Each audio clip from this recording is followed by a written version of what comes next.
Hey guys, thanks so much for checking out my show. Really appreciate it. Please click to subscribe. I am in Chicago right now in the airport connecting, flying to Marquette, Michigan, and then driving way up to northern Michigan along the lake, way up in the Upper Peninsula, where there's going to be the ceremony 50 years since the very, very mysterious sinking of the Edmund Fitzgerald. So I just made it to Marquette, Michigan. Oh my God, there is so much snow. This has been insane. 6-hour delay.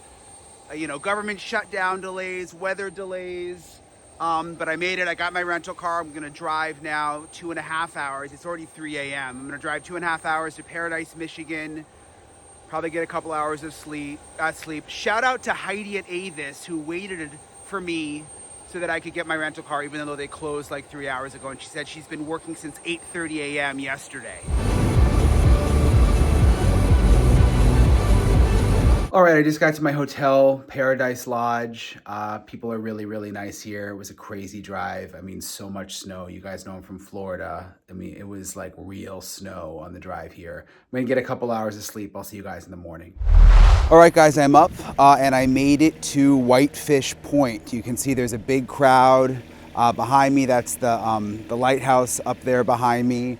And everybody is gathering here to remember the Edmund Fitzgerald 50 years ago now, since she sank. It was just like 17 miles off the coast here in Lake Superior, so we're pretty close. And I met so many people here, including Deb Champeau. Her dad was an engineer on the Fitzgerald. She was 17 when it happened, and she remembers it so well. I want to play for you some of my conversation with her, and then I'm going to get into all of the specifics of everything I've learned about the mystery that still surrounds the Fitzgerald, and also different theories that I've been talking to people out here who have been studying this forever about what may have happened. How old were you when this happened? 17 years old, senior in high school.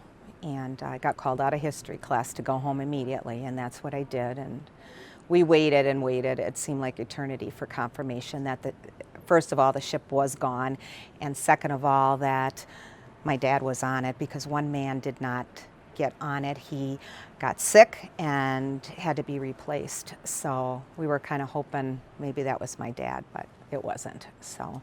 Did you have hope at first that like maybe they were in the lifeboat? Or? Yes, I even said my dad was a good swimmer. I'm a good swimmer. He swam to a cave.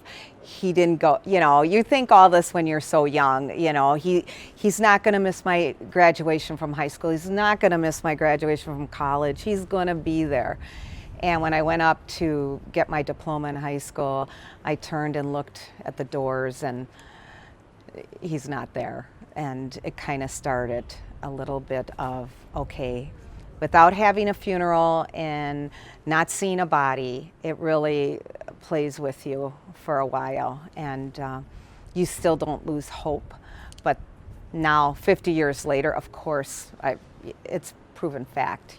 He's down there with his men and his brothers, and the legacy of him and them, it's still going forward. All right, I got back in the car just because it's really, really cold out, but the ceremony has been really, really moving. I would say thousands of people have shown up from this area for the 50-year mark of the Edmund Fitzgerald disaster. And people stood out in the cold for, an hour and a half at this ceremony and stayed till the very end. And you can tell how much this means to people who live in this area. And so many people knew or had distant family members who were on the ship. And there's even some people here who were on other ships in the area. So I'm going to give you a little bit of a history now, some of the things that I've learned since I've been here. The Edmund Fitzgerald, it was launched in 1958. It was the largest ship on the Great Lakes. And up until today, it was the largest ship to ever sink on the Great Lakes, even up until today. The Fitzgerald was in service for 17 years, carrying taconite, which is it's iron ore, from mines in Minnesota to ironworks in Detroit, Toledo, and other different ports in the area. And this wasn't just any ship. I mean, the ship was really famous. She was famous because she was known for breaking records, and really known for her size because she was so big and sort of admired here on the Great Lakes. The Edmund Fitzgerald's final voyage, it left from Superior, Wisconsin. It was November 9th, 1975. It was on its way to a steel mill near Detroit and was traveling with another freighter, the SS Arthur Anderson. They got caught up in a really bad storm right in this area, 17 miles from where I'm sitting right now in Lake Superior. And when I say bad, like think hurricane force winds. There were apparently 35-foot waves. Captain Ernest McSorley was in command of the ship of the Fitzgerald, and he had 28 crew members. Fitzgerald and the Anderson, which the Anderson was the other ship that was traveling close by, they altered course because of the severe winds.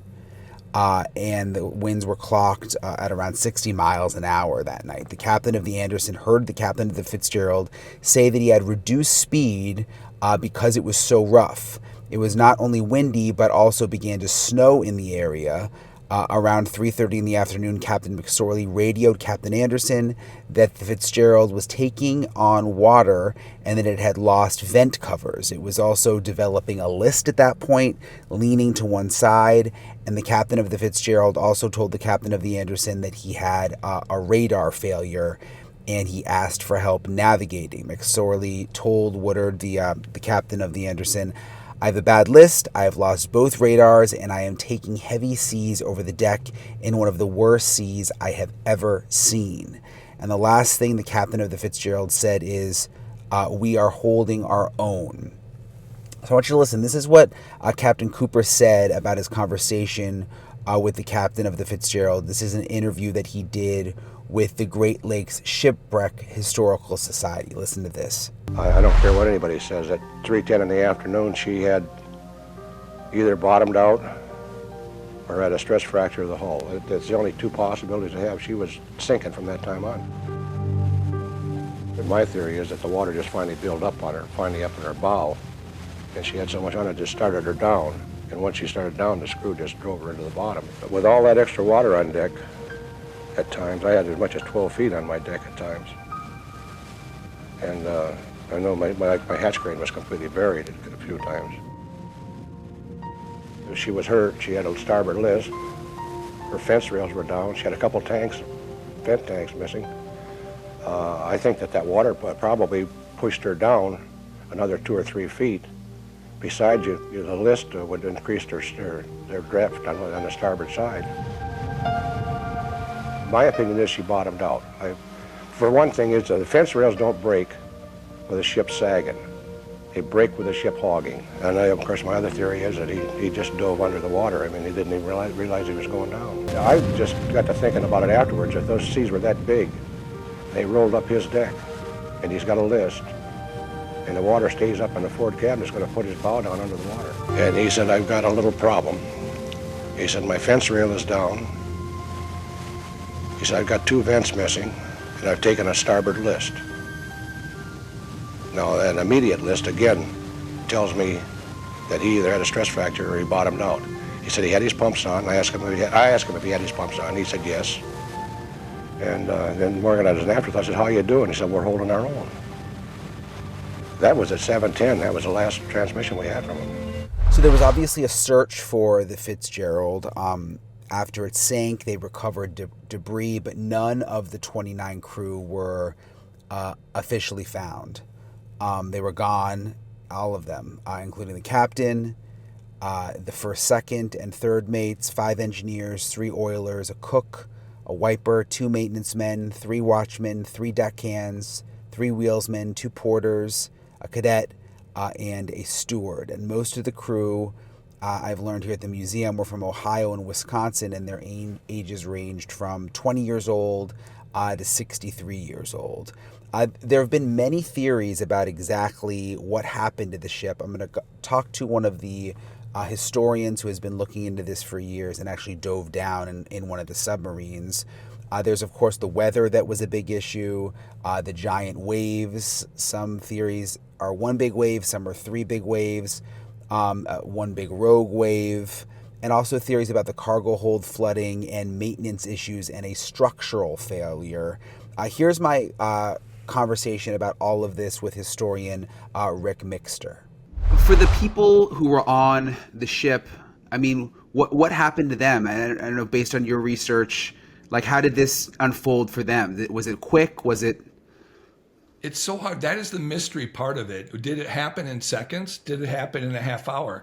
It was off the radar because of snow squalls. So Anderson, which was talking back and forth, keeping them distance from the saltwater ships that were coming up across the Whitefish Point, they were worried about running into those boats. So the Fitzgerald said, "We don't have radar. Can you please follow us?" And the Fitzgerald's last report was, the traffic's not a factor. How are you making out with your problems? And the Fitzgerald's captain said to the first mate of the Anderson, "We're holding our own." That was an indication he thought he would make it those 17 miles beyond Whitefish Point, where they would now have a windbreak to stop those giant waves that were hitting them. And unfortunately, we know there was a half-hour window there that they were obscured and never made a call for help. So it could have happened quickly, which, would be mercifully good, or it could have been, something I don't even like to think about, that it took, time to do that. But either way, they never got to the radio. They never got to the lifeboats. And so it had to have been relatively quick.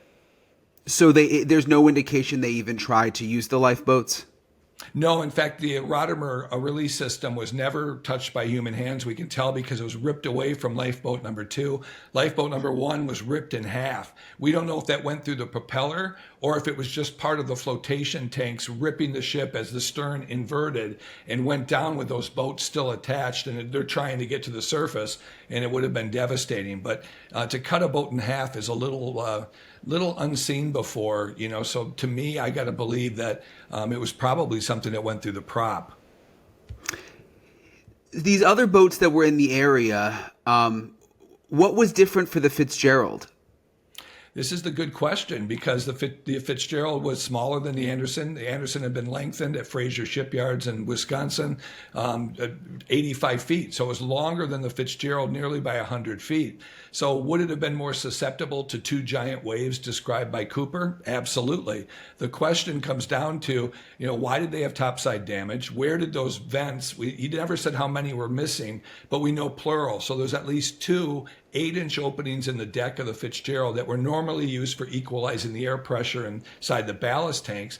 Now Lake Superior is pouring into a ship. We know that the 21 hatches were not all secured, and this is by my observations, the Coast Guard's observations of the clamps that were distorted and broken where they'd been sealed, and then the ones that were just laying there that had never been used, and further brought up by every photograph I have of the Fitzgerald. While she's underway, even in storms, they only dog the corners, thinking those 7-ton covers would be enough to compress the gasket, and they simply weren't. And then the Coast Guard rode along surprise inspections in 1976 on ships to see who was complying to putting all the hatches on. And Captain Wilson told me 80% of the ships weren't doing it. So by the end of the summer, they all were, or at least 20% were out of compliance. So I think that made a big change right there as well. So water leaking in the hatches, water coming in the vents, the coamings had damage that needed to be replaced as well that winter during layup. And then sadly, the ship is getting lower and lower in the water. And when that giant wave came up, it crushed hatches 1 and 6. And the hatches went right into the hold, and the ship couldn't recover. It broke on the surface. The bow kept going on course into the bottom, and the stern flipped off course and went almost perpendicular to the shipwreck.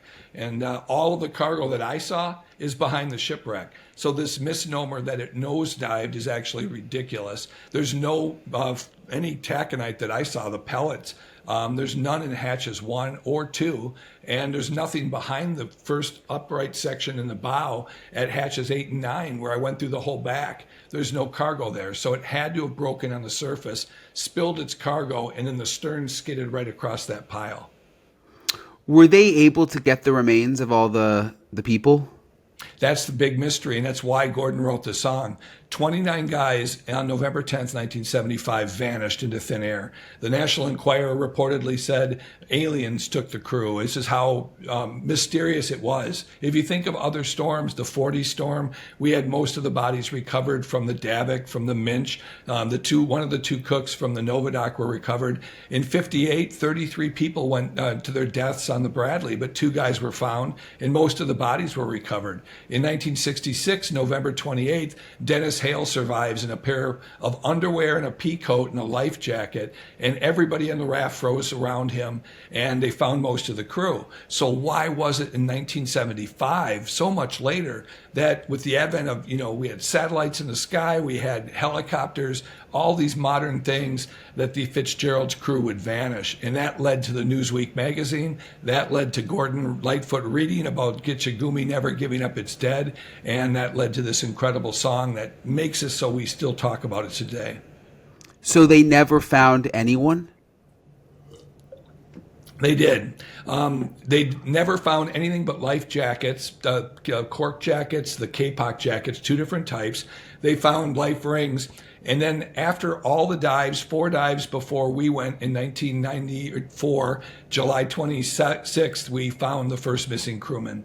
There was a guy off the ship on the bow section wearing a cork-style life jacket. And it was tragic. It was something we did not expect because, quite frankly, the Coast Guard had been there. Jacques Cousteau's submarine, the Soucoupe, had been there. We had the robot that went down in 1989. We had the Clelia submarine that was high technology from Harbor Branch Oceanographic that went 2 weeks before we went. Nobody reported this, but it turns out our expedition did a better job on the bottom, and we found this person down there, and it led to almost as many headlines as when the Edmund Fitzgerald sank. So it's just one person who's been found? The person that found it, and this is a real weird twist, and it's something that I talk about, but I talk reluctantly because it does still hurt family members who don't want to hear the story about this, but I'm a television reporter, 30 years experience covering the news.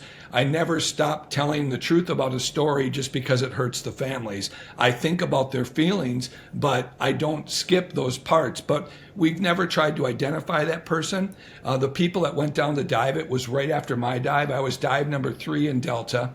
I got the stern section, and we decided that I would terminate my dive so we could get one more dive in. The water was pretty much flat, and we had battery power left over. And because Fred Shannon was paying for this out of his own pocket, he thought he could get a deal on the tugboat. So Jack Purvis and his son went down to go look, and his son was going to write a report for school.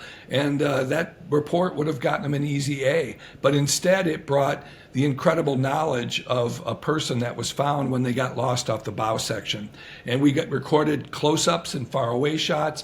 It was no doubt that this was a sailor. The question is, was he from the Edmund Fitzgerald? But the coveralls, the life jacket, it all matches up. The proximity to the open door on the Fitzgerald that was found in 1989, it all adds up. And it's just tragic because it turned an opportunity to dive this shipwreck to try to unlock the mystery that might still exist on what exactly happened. The families immediately said, no, you can't go back, until they allowed the bell to come up. And when the bell came up, they did a sonar scan, and they were pretty upset about that. So they further made the law in Canada that you cannot scan the wreck either. Just because of the sensitivity that there's, dead people there, basically? Is that why? It is, and it's ridiculous because there's 25,000 people who died on the Great Lakes. There's modern shipwrecks like the Cedarville, where we haven't found one of the guys. It's the second most dived shipwreck in the Great Lakes. There's no off limits to the Morel, where, only one guy survived and more people died on that ship, and on the Carl Bradley, where divers go every summer to 360 feet down. The families on the Bradley, they're uptight about that, but it doesn't have the same mystery. It doesn't have the same lyric from Gordon Lightfoot that said, the lake, it is said, never gives up its dead. So that was the whole point. And in my book, I go into, so much of the fallacies of Gordon's song. There is no Chippewa legend about the Great Lakes never giving up their dead. Like the captain messed up on the voyage, and they had 2 skippers on board. They don't mention McCarthy in the song, but they mention the old cook. But the cook left the ship. That was a replacement cook that would have never said, "Fellas, it's been good to know you." He'd only been on for a couple of weeks. So much of that song, the destination, they say fully loaded for Cleveland. It was partially loaded for Detroit. Coming back from a mill in Wisconsin. No, there are no pelletizing mills in Wisconsin. So it's 80%, 90% of that song is wrong. Interesting. He did get the part about the rolling seas correct on Lake Erie, and he did get the name of the ship right, but the rest of it, sadly, is pretty much full of errors. So I just want to go back for a second. So the expedition you were on is the one time that someone saw a body there, remains. I can safely say the one time someone said they saw. There could have very well been other people, and there were other journalists that went down, and the museum had made a promise that if they found anything, they would erase the tape and never talk about it. As a journalist, I can't make that promise to anybody. You don't go down there and say, I'm going to, as long as you let me dive it, which at the time the families really didn't have a lot to say about it. The Canadian ministry figured everybody was buried within the ship and thought it wouldn't bring back any bad memories until our expedition. And that's when you started to see a big push for people not to go there. Also, scuba divers went down after the bell came up, and it further infuriated the families because now people on open circuit or even rebreathers could reach the shipwreck without $70,000 to rent a submarine. So it made it more accessible, and I think that really put a clamp down, and it's why we haven't seen any further exploration. But it's not off limits. It just you have to have a permit to go. And the $1 million fine they talk about is only if you damage the ship or remove artifacts. And we found that one of the previous expeditions did steal stuff from the Edmund Fitzgerald. So I don't know that the Canadian government is actively enforcing that anyways. What did they steal? They took iron ore pellets from the bottom. And at first this was described at one of my lectures by a guy in the audience that said, we accidentally scooped them up in the submarine and we decided to give them to the families. And that sounds perfectly logical to me. The guy told me, we told the government about it, and the government said if you put them back, it'll be littering. And I'm like, that sounds ridiculous, but okay. But it turns out that's not what happened. I talked to the pilot that was there, and he said, he asked them, do you want me to scoop some up? So I went and I found the recordings from the submarine that the Canadian government has, and sure enough, you hear the conversation where they say, can I scoop some of those up as souvenirs? And that is totally illegal on the ship. But nobody talks about it because, it would hurt the families, and they wanted the bell, and the pellets went to them. And it's just become this really, really, hypocritical part of the ship where the people who criticize us so much not only took up pellets from the wreck, but also put a beer can on the shipwreck as a tribute to a lost father. And that, to me, is littering on a public site. I can't believe they did it. I can't believe the Canadian government allowed them to do it. And yet, here's the photograph in National Geographic magazine that they did it. So there's some really hypocritical things when it comes to preserving what is considered a grave site and then doing things for the family members that, quite frankly, just doesn't seem correct to me as a very junior historian. So there were never any remains brought to the surface and tested. They've never officially said we found this person or that person. No, and out of respect for the families, we never speculated on it either publicly, and even privately, we never sat down to say, boy, it has to be this person. I've got my suspicions. I've done 30 years of research, and out of respect, I've not said anything, but I'm still highly criticized by at least 2 family members that even contact places where I'm going to do lectures to say Rick should not talk about the body and he shouldn't do this. It's ridiculous because it is part of the story. We shouldn't shy away from the fact that shipwrecks cause human injury and human loss. But it is, I understand, a grave site that is open, that people can record, and that there are living descendants of that person, and that should be respected. But that should be up to the ethics of the producer or the diver that goes down there, not up to the government to decide who can go and who can't. So just back to the cause, at the end of the day, do you believe it was the captain's fault? Absolutely. Yeah, it was the captain's fault, right down to any of the men who knew that that ship had structural problems, and decided that they weren't going to tell the office about it. Anybody on board that had just shook it off as being, don't worry, he'll get us through, are just as responsible, and you can't shirk that. There's a second captain on board that boat.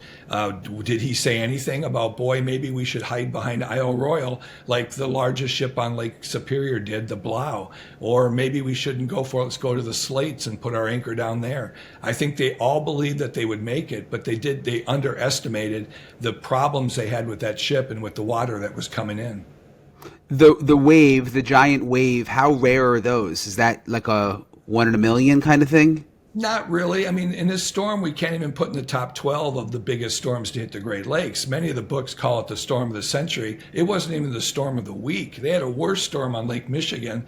When the Anderson went down to Gary, they were rolling a lot more than they were in the storm of the Fitzgerald. So the storm was part of it. It was a big wave, and we see 30-foot waves even in July.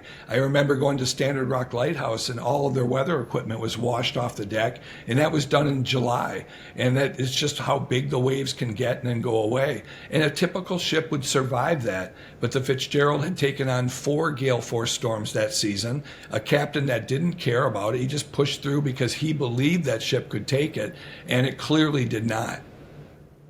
When you were down there and saw it, what was that like? When you first start to descend, you're super excited because you're doing something that very few people get to do. I'm a scuba diver. I was limited to about 130 feet is the sport diver or advanced diver limit.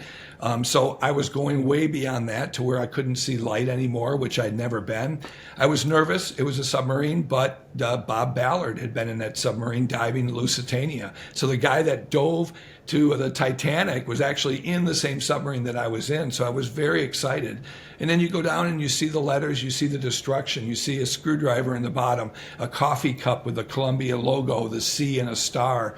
And you start to realize, my God, this is where people live. This is where people worked and really where people were entombed. But we never thought we would see a crew person down there. We thought that was all safely well away from our cameras. And we were told by the Canadian government, you can't put cameras in the windows or the portholes. And we were thrilled not to see that. So it was dropped into our lap, the body find, and we respected it. We recorded everything as part of our license, and then we never went back to that site because we did subsequent dives the next day.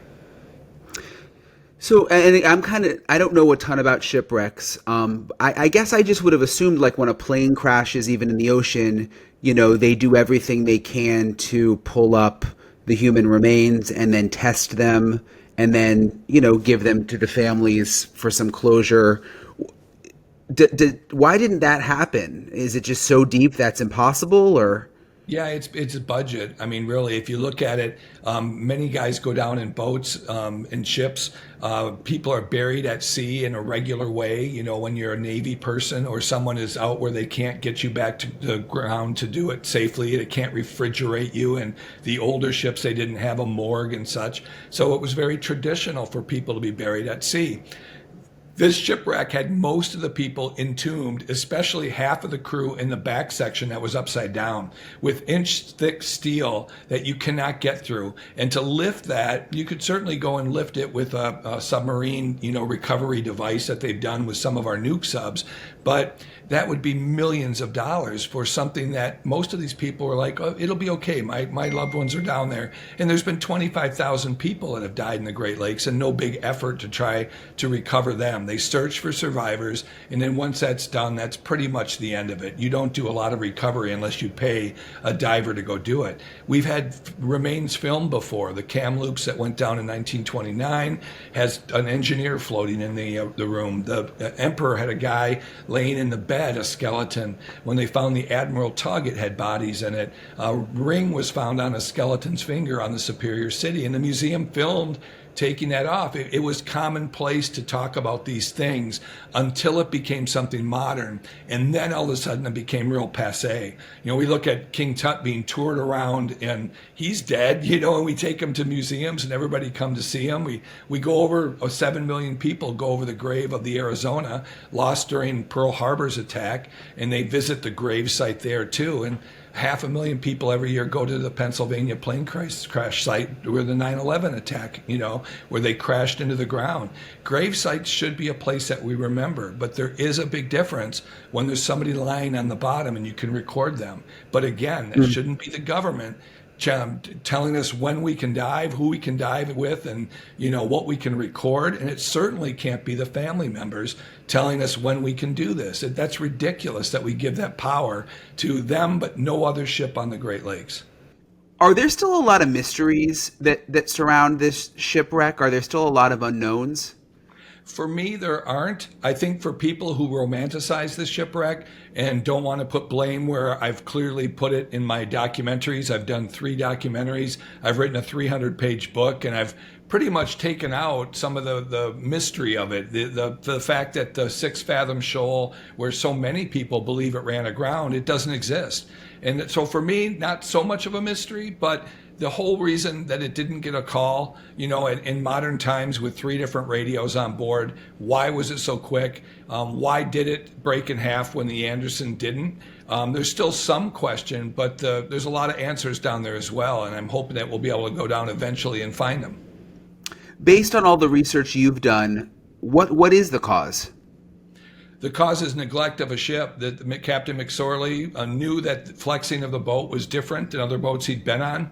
He continually pushed through storms. In 1975 alone, he went through 4 gale force storms where other ships laid up. And this is all documented by the Weather Bureau that took reports from the ships as they were in the storms. And the Fitzgerald had been noted in 1971 and 72 as the windbreaker, the ship that made it through the most storms in those 2 seasons. So it's a boat that was pushed to the edge. It had keel problems, and we know this because they were repaired, and it went into a gale that it wouldn't recover from. And that was partly because of topside damage that was reported by the captain as well. So water leaking in the hatches, leaking in the vents, and the ship disintegrated on the surface when a giant wave hit the Anderson, sped towards the Fitzgerald, and hit the Fitzgerald with so much force, it broke it on the surface. So it was this wave that just broke it in half, basically? It did. It hit the back section so hard that it lifted it up, and it crunched the entire midsection where all the plates blew apart. So there's 150 feet of the ship that no longer looks like a ship. The stern flipped upside down, and we can only tell the bottom of the ship, but that also gives us a clear indication of no damage from running aground the way Captain Cooper thought it was closer into the island. So the stern is upside down. The bow section is remarkably intact, but we see the damage to the radars. We see the damage to the RDF antenna, radio direction finder, that's bent backwards from the force of going down. And of course, we see all of the hatches that were not secured and blew off as they got air pressure underwater, and the air had to go up, and those covers were folded in half as they were jettisoned.